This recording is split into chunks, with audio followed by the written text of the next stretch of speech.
Before we begin building the team dashboard, it'll be good to get like an overview of the different components of the team dashboard that we are going to build.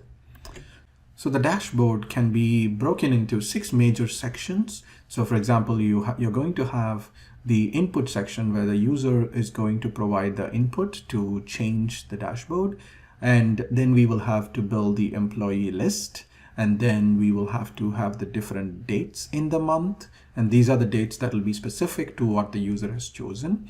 And then we have to now fill in the calendar area, which is going to have information on whether the specific employee was actually working on that day, specific day, and then, or if there is a type of vacation, what type of vacation. So that data will be calculated here in the 4th section. And then the 5th is basically conditional formatting, or applying all the colors to all the areas in this view where the different types of vacation will be shown in different colors.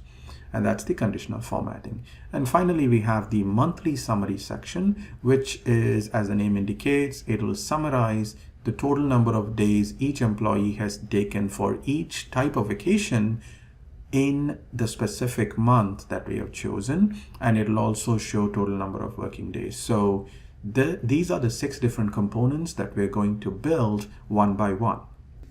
So in order to build them, so first we need to create the sheet first to begin. So we're going to create a sheet called Teams space dashboard.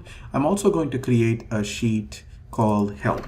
So whenever we deal with lots of formulas or a dashboard or a template like this, which is going to involve a bunch of things, I always like to create a sheet called Help, or sometimes I name it H, to keep it very short, but Help works fine because most people would recognize what Help sheet means. This is where we're going to put in a bunch of data or calculations that we don't want the user to see, but they are critical to the functioning of the template. So I can put it in here. You could also name it as calc or calculations.